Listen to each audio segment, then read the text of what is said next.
ಸುಮಾರು 1905ರ ಕಾಲಘಟ್ಟ. ಗೋಕರ್ಣ ಕ್ಷೇತ್ರಕ್ಕೆ ಹೊರಟರು ಮಂಗಳೂರಿನ ಜಾರಪ್ಪ ನಾಯ್ಕ ಮತ್ತು ಅವರ ಕುಟುಂಬ.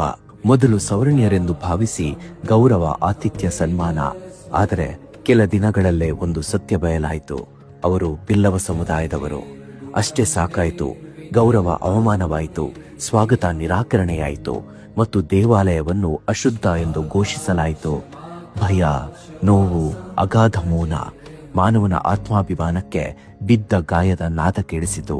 ಈ ಅಸಹನೀಯ ಅವಮಾನಕ್ಕೆ ಪರಿಹಾರ ಹುಡುಕುತ್ತಾ ಸಾಹುಕಾರ ಕೊರಗಪ್ಪ ನೇತೃತ್ವದಲ್ಲಿ ಶೆಡ್ಡೆ ಐತಪ್ಪ ಪೂಜಾರಿ, ಕೋಡಿಯಲ್ಬೈಲ್ ಸೋಮಯ್ಯ ಮೇಸ್ತ್ರಿ, ಬಿ ಸೋಮಪ್ಪ ಇವರು ಶರಣಾಗಿದ್ದು ಶಿವಗಿರಿಯ ಬ್ರಹ್ಮಶ್ರೀ ನಾರಾಯಣ ಗುರುಗಳ ಬಳಿ. ಅಂದು ಗುರುಗಳು ನೀಡಿದ ಉತ್ತರ ಒಂದು ಉತ್ತರ ಮಾತ್ರವಲ್ಲ, ಅದು ಇತಿಹಾಸದ ತಿರುವು. ಪ್ರವೇಶವಿಲ್ಲದ ದೇವಾಲಯವನ್ನ ನಾವೆಲ್ಲರೂ ಸೇರಿ ನಿರ್ಮಿಸೋಣವೆಂದು 1908 ಗುರುಗಳು ಮಂಗಳೂರಿಗೆ ಆಗಮಿಸಿದರು. ಕುದ್ರೋಳಿಯಲ್ಲಿ ದೇವಾಲಯಕ್ಕೆ ಸ್ಥಳವನ್ನ ಆಯ್ಕೆ ಮಾಡಿ ವೆಂಕಟೇಶ ಶಿವಭಕ್ತಿ ಯೋಗ ಸಂಘವನ್ನ ಆರಂಭಿಸಿ ಸಂಘಟನೆಗೆ ಅಡಿಗಲ್ಲು ಹಾಕಿದರು. ಯುಗಾಂತರ 1912 ಮಹಾಶಿವರಾತ್ರಿಯ ಪುಣ್ಯ ದಿನ ಪಂಚಾಯತನ ಮೂರ್ತಿಗಳ ಪ್ರತಿಷ್ಠೆ ನೆರವೇರಿತು.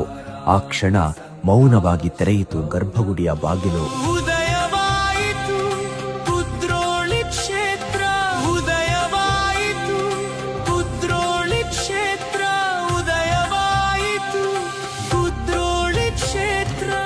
ಹೊರಬಂದರು ನಾರಾಯಣ ಗುರುಗಳು.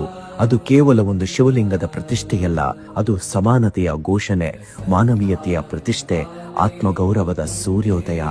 ಅವಮಾನದಿಂದ ಹುಟ್ಟಿದ ಈ ದೇವಾಲಯ ಇಂದು ದೇವರನ್ನ ಕಾಣಲು ಹಂಬಲಿಸುತ್ತಿದ್ದ ಸಮಸ್ತ ಹಿಂದುಳಿದವರ ಭಕ್ತರ ಆಶಾಕಿರಣವಾಗಿದೆ. ಮಾನ್ಯ ಜನಾರ್ದನ ಪೂಜಾರಿಯವರ ನೇತೃತ್ವದಿಂದ ಜಗದ್ವಿಖ್ಯಾತಗೊಂಡಿತು.